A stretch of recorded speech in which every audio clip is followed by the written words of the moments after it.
Assalamualaikum warahmatullahi wabarakatuh. Perkenalkan, nama saya Mario Gondokusumo dari kelas A dengan NIM 1410621071. Ingin mempresentasikan mini proposal skripsi saya yang berjudul Efektivitas akun Instagram USS Feeds terhadap minat mahasiswa Ilmu Komunikasi UNJ angkatan 2021 untuk memperoleh informasi berita. Nah, di sini saya mempresentasikan mini proposal skripsi saya dalam mata kuliah metodologi penelitian kuantitatif yang diampu oleh Mbak Kinkin atau di sini saya akan menjelaskan dari bab 1 hingga bab 3. Oke, kita lanjut ke bab 1 yaitu ada pendahuluan. Di mana di sini di 1.1 latar belakang. Manusia selalu berusaha berkomunikasi dan memahami segala sesuatu. Akibatnya, komunikasi tidak dapat dipisahkan dari kehidupan sehari-hari. Komunikasi adalah kebutuhan dasar setiap manusia dan bagian penting dari kehidupan sosial manusia. Komunikasi juga didefinisikan sebagai suatu proses penyampaian ide, informasi, dan pelajaran dari tim individu ataupun kelompok ke yang lain. Berdasarkan definisi ini, komunikasi dapat didefinisikan sebagai bentuk interaksi yang memiliki kemampuan untuk mempengaruhi dan menyampaikan perasaan, ide, instruksi, dan informasi. Jadi seperti yang kita tahu bahwa manusia itu tuh pasti butuh namanya berkomunikasi dalam segala apapun. Nah, di paragraf kedua juga dijelaskan, setiap orang membutuhkan informasi untuk mengembangkan diri dari lingkungannya. Manusia menggunakan berbagai media untuk mendapatkan informasi untuk memenuhi kebutuhan mereka, seperti radio, televisi, dan surat kabar adalah media di mana orang dapat mendapatkan berbagai informasi seperti tentang ekonomi, kesehatan, lingkungan. Namun, seiring berjalannya waktu, televisi menjadi media yang paling disukai oleh masyarakat jika dibandingkan media lainnya. Oleh karena itu, disebabkan oleh televisi memiliki fitur untuk menampilkan video dan audio secara bersamaan. Sedangkan radio itu hanya menampilkan audio namun dapat dinikmati dengan mudah. Seperti ketika dalam perjalanan atau melakukan pekerjaan lain. Nah, media seperti televisi dan radio ini tuh dapat menyampaikan informasi dengan cepat. Nah, dengan munculnya media baru, semakin memudahkan masyarakat untuk mencari informasi yang mereka butuhkan, menunjukkan perkembangan pesat teknologi informasi. Peralihan internet menjadi era kedua, media menunjukkan bahwa era baru di mana teknologi interaktif dan komunikasi jaringan, khususnya dunia maya akan mengubah masyarakat. Nah, jelas nih, dijelaskan di sini bahwa dengan hadirnya media baru, jadi yang tadinya kita menonton televisi atau kita mendengarkan radio, itu bakal digantikan dengan komunikasi yang baru, seperti bahwa media baru atau new media membawa perubahan besar pada semua aspek kehidupan modern. Seolah-olah tidak ada kehidupan yang terlindungi dari pengaruh kemajuan teknologi baru.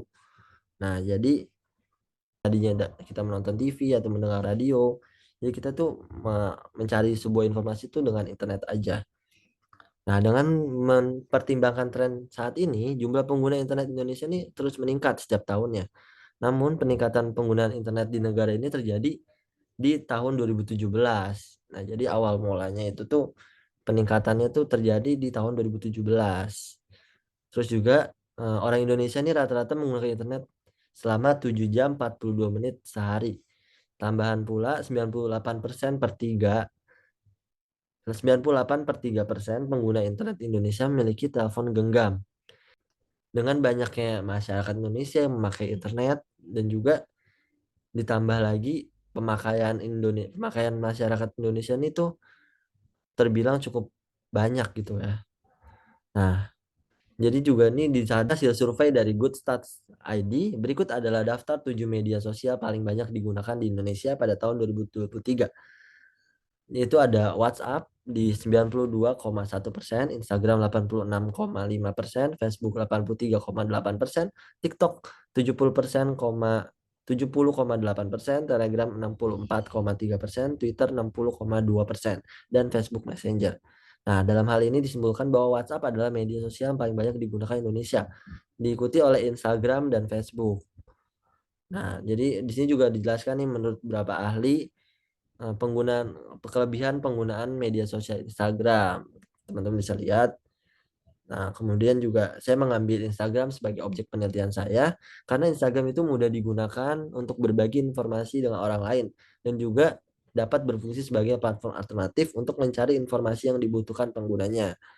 Nah, karena terdapat nih akun-akun yang membagikan informasi, jadi Instagram nih nggak cuma dijadikan tempat buat memposting sebuah foto, tapi juga memberikan informasi seperti Vokatif, Jakarta Info, dan USS Feeds objek yang akan saya teliti nantinya. Nah, USS Feeds adalah platform media online milik USS Network yang berfokus pada informasi, berita seni, budaya, dan merek lokal Indonesia. USS Feeds adalah platform media digital yang berbicara mengenai berita anak muda. Mereka berbicara melalui percakapan yang lebih dalam dan cerita yang mudah dipahami. Selain konten dalam berbahasa Indonesia, akun Instagram USS Feeds ini juga menawarkan konten dalam berbahasa lain, seperti Italia, Jepang, Korea, Melayu, Norwegia, Belanda, Polandia, dan masih banyak lagi. Nah, USS Feeds ini tuh mengadakan acara masterclass kolektif yang disebut The Classroom yang membahas 8 topik utama: desain, fashion, culinary arts, stand up comedy, pembuatan konten musik, bisnis, dan kecantikan. Nah, jadi banyak nih yang ditawarkan oleh USS Feeds. Dengan demikian, saya sebagai peneliti tertarik untuk melakukan penelitian terkait akun Instagram USS Feeds terhadap minat mahasiswa ilmu komunikasi angkatan 2021 untuk memperoleh informasi berita. Nah, sebagai penulis memilih akun Instagram USS Feeds karena menurut saya Instagram USS Feeds ini tuh tidak hanya memberikan sejumlah informasi yang akurat, tetapi juga up to date dan berita dikemas secara menarik. Tidak seperti berita-berita yang kuno atau berita-berita yang mungkin kurang menarik untuk dibaca. Nah, saya juga mengambil Selain itu, penulis memilih mahasiswa ilmu komunikasi angkatan 2021 sebagai subjek penelitian ini karena mereka adalah komunitas pengguna Instagram yang aktif dan membutuhkan informasi terbaru. Akun Instagram USS Feeds ini juga dianggap sangat aktif dalam memanfaatkan media sosial, seperti yang ditunjukkan oleh respon mereka, seperti like dan komentar pada konten yang dibagikan. Oke, kita lanjut ke bab 1.2 perumusan masalah. Dari latar belakang yang sudah saya jelaskan, berdasarkan maka rumusan masalah yang diangkat pada penelitian ini yaitu apakah efektif akun Instagram USS Feeds terhadap minat mahasiswa ilmu komunikasi angkatan 2021 untuk memperoleh informasi berita. Nah, di sini juga dijelaskan tujuan penelitiannya pada bab 1.3 dari rumusan masalah yang telah disebut di atas. Maka tujuan penelitian ini yaitu untuk mengetahui seberapa efektif akun Instagram terhadap minat memperoleh informasi berita bagi mahasiswa ilmu komunikasi angkatan 2021. Di sini juga dijelaskan manfaat penelitian dari manfaat akademis maupun manfaat praktis. Nah, praktisi dari manfaat akademis yaitu dapat memberikan informasi terbaru dan literatur tentang pemenuhan informasi kepada praktisi komunikasi. Dan yang kedua, untuk berfungsi sebagai referensi tambahan untuk program studi yang relevan seperti ilmu komunikasi. Nah, dari manfaat praktisi, media ini dapat digunakan sebagai sumber informasi terkait efektivitas penggunaan media sosial khususnya Instagram dalam memenuhi kebutuhan informasi. Selanjutnya saya akan membahas bab 2 landasan teori. Di sini bab 2.1 pada konsep, di sini saya membaginya menjadi dua, yaitu media sosial dan pemenuhan informasi. Nah, seperti yang kita tahu, media sosial adalah sebuah media online dengan para penggunanya bisa mudah berpartisipasi seperti berbagi, menciptakan isi, meliputi blog, jejaring sosial, wiki, forum, dan dalam dunia virtual. Nah, blog, jejaring sosial, dan wiki ini merupakan bentuk media sosial yang paling umum digunakan oleh masyarakat. Terus juga media sosial itu didefinisikan sebagai sebuah kelompok aplikasi berbasis internet yang membangun di atas dasar ideologi dan teknologi web yang memungkinkan penciptanya dan penukaran kontennya itu dibuat oleh penggunanya sendiri. Jadi kita nih bebas nih sebagai pengguna ingin mengekspresikan atau ingin mengunggah apapun di dalam media sosial ini. Nah, seperti yang kita tahu media sosial ini mencakupi WhatsApp, Instagram, Twitter, Line, BlackBerry, Messenger, Facebook, dan YouTube. Dan masih banyak lagi aplikasi lainnya. Nah, media sosial ini juga dapat digunakan untuk berbagai tujuan, seperti memungkinkan pengguna untuk berbagi konten, berinteraksi dengan orang lain, membangun jaringan sosial. Namun, harus digunakan dengan bijak saat menggunakannya. Nah, di sini juga dijelaskan dari beberapa ahli, teman-teman bisa lihat. Oke, selanjutnya ada di bab 2.1.2 yaitu pemenuhan informasi. Memperoleh informasi merujuk pada kebutuhan seorang untuk mendapatkan informasi yang bermanfaat dan relevan untuk kehidupan mereka. Informasi dapat diperoleh dari berbagai sumber seperti buku, jurnal, media sosial, dan internet. Nah, jadi pemberian informasi itu juga bisa dicari di dalam media sosial. Nah, seperti kayak kita melihat Instastories yang isinya berita atau IGTV dan juga live. Dalam konteks landasan teori, pemenuhan informasi merujuk pada kebutuhan seorang untuk mendapatkan informasi yang relevan dan bermanfaat untuk kehidupannya. Konsep ini berkaitan dengan jumlah informasi yang diperlukan, jenis informasi yang diperlukan, dan hambatan yang menghalangi pemenuhan informasi. Nah, untuk mendapatkan informasi, orang dapat menggunakan berbagai sumber seperti internet, buku, jurnal, dan khususnya media sosial. Nah, teori media baru ini istilahnya mengacu pada media sosial dan platform online lainnya menjadi subjek penelitian dalam konteks studi media atau komunikasi massa. Media sosial dapat menjadi sumber informasi yang menarik dan relevan. Teman bisa lihat di sini ada konsep pemenuhan informasi, ada 4, yaitu ada kebutuhan informasi, konsep informasi, karakteristik kebutuhan informasi, hambatan dalam pemenuhan informasi. Nah, selanjutnya juga ada di bab 2.2 yaitu review literatur. Nah, untuk mengklasifikasikan sumber data dan informasi, saya sebagai peneliti menggunakan review literatur. Nah, tujuannya ini tuh untuk mengumpulkan informasi dari penelitian sebelumnya tentang variabel bebas, variabel terikat, dan korelasi antara keduanya. Penelitian ini telah dilakukan oleh beberapa peneliti dahulu dan berada pada tema yang sama, yaitu mengenai efektivitas akun Instagram terhadap pemenuhan kebutuhan informasi. Di sini teman-teman bisa lihat ada 10 jurnal yang saya review dan setelah saya perbandingkan di sini terlihat dari semuanya nih persamaannya yaitu variabel pendekatan penelitian, metode pengumpulan dan analisis data. Ini persamaannya. Perbedaannya ini objek penelitian dan teknik samplingnya. Oke. Pada bab 2.3 yaitu Instagram. Instagram adalah sebuah platform media sosial yang memungkinkan pengguna untuk berbagi foto dan video dengan pengikutnya. Nah, Instagram ini memiliki fitur dan keunggulannya seperti berbagi foto, video, menggunakan filter dan efek. Instagram Stories, pengikut, integrasi dengan layanan pihak ketiga, kemampuan berbagi lokasi, stiker, GIF, dan efek foto. Dan Instagram juga dapat membantu mempromosikan produk dan layanan komersial. Selain layanan komersial, ya, Instagram itu juga berguna untuk orang bisa membagikan sebuah informasi, khususnya berita. Nah, di sini juga ada juga kebutuhan informasi dan dapat dijelaskan sebagai kebutuhan seorang untuk memperoleh informasi yang relevan dan bermanfaat bagi kehidupannya. Kebutuhan informasi merujuk pada elemen yang berkaitan dengan kebutuhan seorang terhadap informasi yang relevan dan bermanfaat. Nah, di sini juga terdapat variabel kebutuhan informasi, ada 4. Nah, selanjutnya juga ada di bab 2.5 yaitu model penelitian. Nah, model penelitian saya ini tuh X-nya tuh akun Instagram yang efektif untuk memenuhi kebutuhan pemenuhan informasi. Di sini juga lihat hipotesis teorinya. Oke, selanjutnya di bab 3 yaitu metode penelitian. Pada metode penelitian ini terbagi menjadi beberapa subbab yaitu subbab 3.1 paradigma penelitian. Nah, paradigma penelitian ini berbasis eksperimen, sehingga dapat dikatakan bahwa penelitian ini menggunakan metode kuantitatif. Karena metode ini terdiri dari variabel yang digabungkan untuk menghasilkan jawaban yang objektif. Metode kuantitatif juga dapat menghasilkan kesimpulan yang dapat dijelaskan secara luas tanpa mempertimbangkan konteks waktu, tempat, dan situasi. Oke. Nah, di sini juga ada pendekatan penelitiannya. Berdasarkan penjelasan dan dipaparkan oleh Creswell pada buku mengenai pendekatan kuantitatif pada paradigma penelitian, saya sebagai penulis kan penjelasan yang dipaparkan oleh Creswell mengenai pendekatan kuantitatif pada paradigma penelitian, saya sebagai peneliti menyimpulkan bahwa pendekatan kuantitatif adalah metode hasil di bab 3.2 yaitu pendekatan penelitian.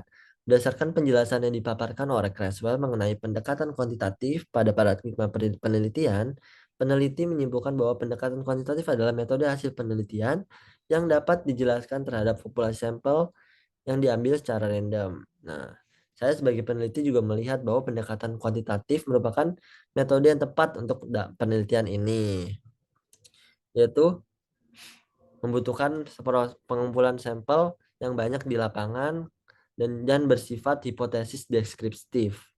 Oke, di bab 3.3 ini ada metode penelitian.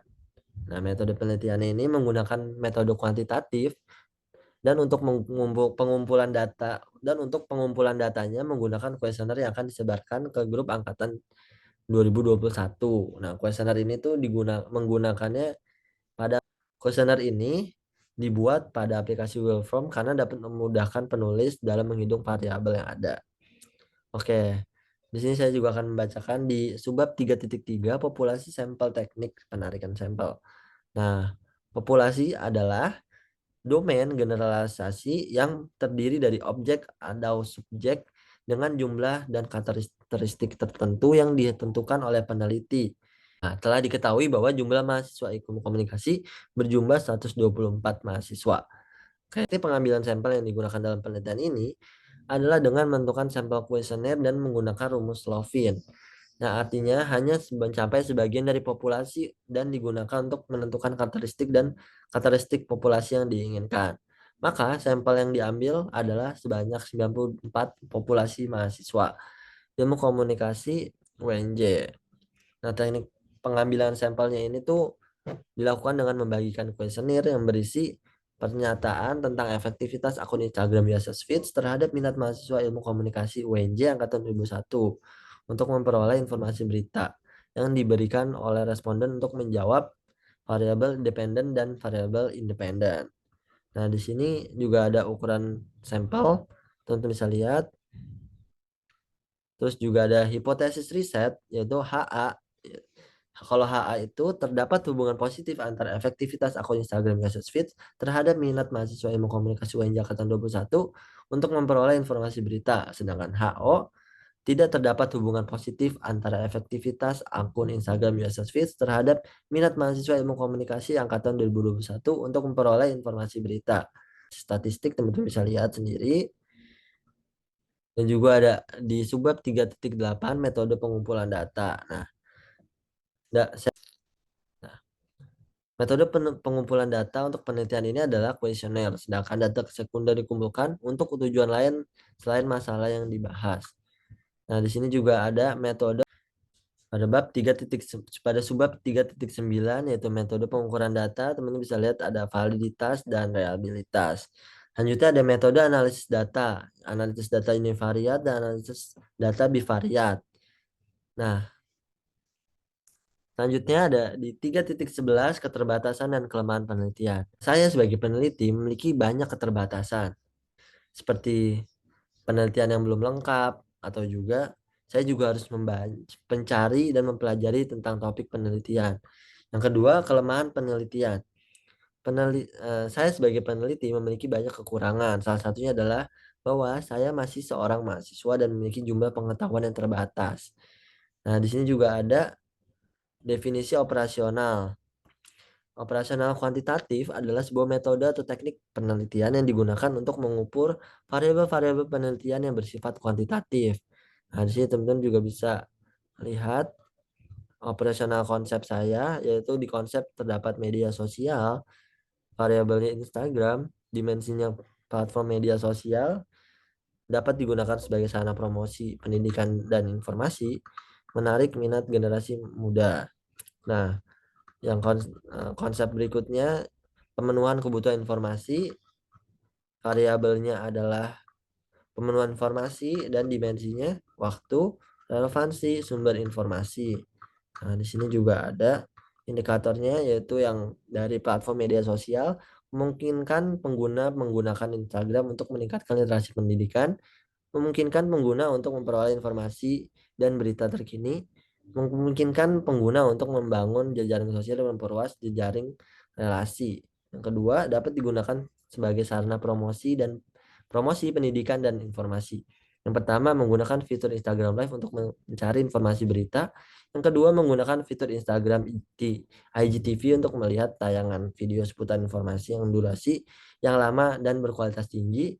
Terus juga yang ketiga, menarik minat generasi muda, yaitu penggunaan Instagram sebagai sarana untuk memperoleh informasi dan berita terkini yang menarik minat anak muda khususnya mahasiswa, Penggunaan fitur Instagram Stories, Instagram Live, dan Instagram Reels yang menarik minat anak muda khususnya mahasiswa. Terus selanjutnya juga dari indikatornya waktu, yaitu waktu yang dibutuhkan untuk membaca berita USS Feed tergantung pada panjang dan kompleksitas teks. Yang kedua, waktu yang dibutuhkan untuk membaca berita USS Feed dapat berbeda-beda tergantung pada kecepatan pembaca masing-masing. Yang ketiga, waktu yang dibutuhkan untuk membaca berita USS Feed dapat berbeda-beda tergantung pada tingkat minat pembaca terhadap topik yang dibahas dalam berita tersebut. Yang kedua, ada relevansi. Yang pertama, pembaca akan merasa tertarik untuk membaca berita USS Feeds karena berita yang disajikan memiliki informasi yang bermanfaat. Yang kedua, berita USS Feeds memiliki sumber berita yang dipercaya dan kredibel. Nah, pada indikator terakhir, sumber informasi yang digunakan dalam berita USS Feeds memberikan informasi yang relevan dan bermanfaat bagi pembaca. Yang kedua, sumber informasi yang digunakan dalam berita USS Feeds berasal dari berbagai sumber seperti saksi mata, ahli, atau pejabat terkait. Nah, di sini teman bisa lihat juga daftar pustakanya. Oke, sekian presentasi dari saya. Semoga pemaparan mini proposal skripsi saya dapat bermanfaat bagi penonton semua. Terima kasih.